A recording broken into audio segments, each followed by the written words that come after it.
My name is Lisa Young. I'm not on any board of anything. I'm just a parent. Never say just a parent. And mostly I'm on a fact-finding mission. I apologize for any ignorance I might have about this bill. I found out about this last minute, about an hour ago. And but I wanted to be here to mostly ask questions, if that's all right. Definitely. Okay. We may not have the answer. Okay. Well, maybe the questions will be helpful in themselves. Okay, my next question, which I believe was addressed slightly earlier, was what are the estimated savings per pupil through consolidation? Is that a number somewhere? We have the back of the envelope specialist with us, Randy Brock. Back of the envelope specialist. It depends on how you calculate the number and what you intend to do with it. Some have suggested that consolidation could save $35 million a year.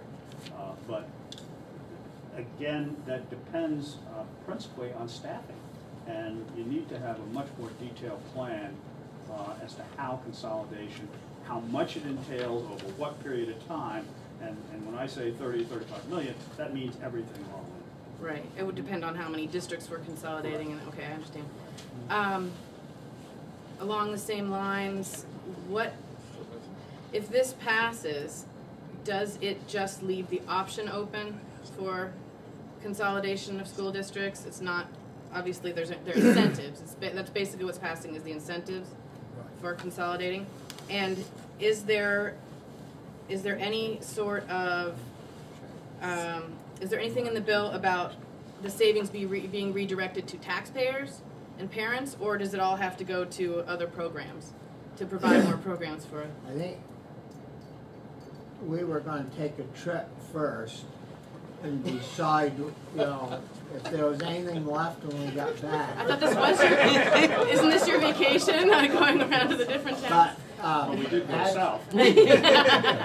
Actually, the problem is our spending cannot continue it. We cannot sustain the spending at its continued upward climb, and what we're attempting to do is to level that off.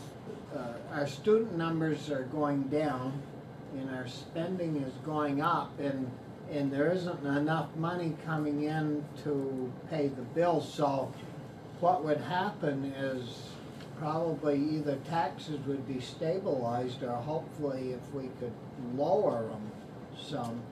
But the big thing is we cannot sustain our current level of increases that and I must say, the school people, to you people that are here, you did a super job. Your school board members and administrators, $20 million in savings by coming in this year with their zero-based budgets. So that's where the money would be used, is to sustain the spending so we can still offer our children a good quality education without raising taxes. Gotcha. I would add that a lot of this discussion has been around consolidation, but as the bullet points that we included in the meeting announcement indicated, that's one part of the problem. And the issues range from governance, how schools and school management is organized from the commissioner level down. It includes consolidation, which is really a means to achieve savings and perhaps a means, hopefully, to achieve better educational outcomes for kids. It also includes things like the student-teacher ratio, how many people are working, because clearly we can't help but notice that the number of teachers over the past several years has been constant, in some cases slightly increased, whereas the number of kids is falling. Certainly spending is going up and the number of students is falling. And so there are lots of moving pieces here, but the bottom line is one that the state is under extreme financial pressure. Our revenue picture for the future does not look particularly good.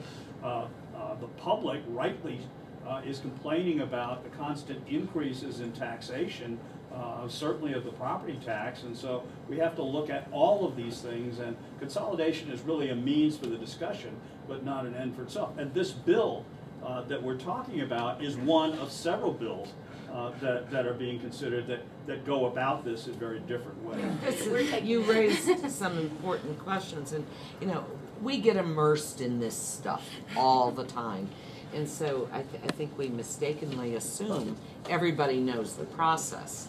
That's what happens when I go to meetings in general, is that everyone seems like they're in a club, and I don't get the jargon, and so it really, you know, I think that's a problem as far as people being connected. But this is a House bill, passed out of House Education, is now in House Ways and Means. They could end up making some severe changes. They could make no changes. They could never pass the bill out. You know, we don't know. The assumption is they'll pass it out with perhaps some changes within the next week. Then it comes to us. And I frankly I don't think ever in the 12 years I've been in the legislature seen any bill that one body passes that the other body doesn't decide to change in some way, shape, or form. And that was why Bobby thought it was really important for us to go around to the 6 towns we're going to. You've got something out there now. We need to look and see what works and what doesn't. And the fourth issue that was on your bullet was financing, because although so many schools level funded or ended up actually coming in at less for a budget, most people's taxes are going up because of the way the funding is structured in large part. So we're trying to look at everything. The concern on consolidation is that we've sort of had consolidation of sorts in Springfield, and I know the school board has kept the budget down, but it doesn't feel like that's really saved us a lot. I expected more. Yeah. So it just seems like it never goes down. And that's probably our fault, not their fault. Okay, well, we'll just blame you then. Okay, blame him. But the thing that attracted me to this meeting was the school choice issue that was going to be discussed. And I know we've had some choice school people talking, and I'm wondering if school choice will be affected. The current school choice system, for instance, if schools are not meeting adequate yearly progress, is that going to be affected by this bill? The school choice means that what you're saying, I believe, is that you have to stay within the unified school district as far as your choice goes. Right. But these small choice schools may still be able to be available? Oh, yes. Okay, they won't be eliminated by the consolidation. Okay, sorry, I have read this, I just am clarifying A it. little bit of a nuance. Yeah.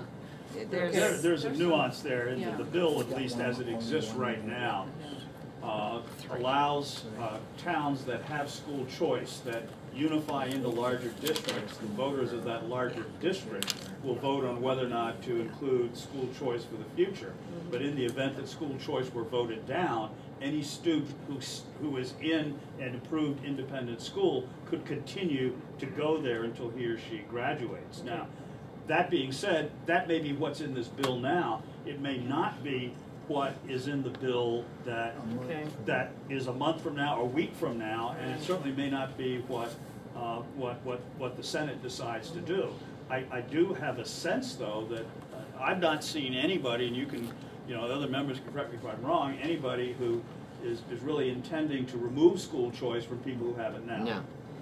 I don't think there's any sense to do that. And Lisa, could you, we have 3 more witnesses, Right, and then we're gonna open I'm pretty it much back done. up? Yeah, Would that sure. work into your time schedule? If I could just say one quick thing as I'm going, is that as far as you're getting opinions, my opinion is to retain as much choice as possible, possibly adding more choice, and also I know it's scary, but possible tax credits or vouchers for parents who want to take their children out of schools if it's just not meeting their needs.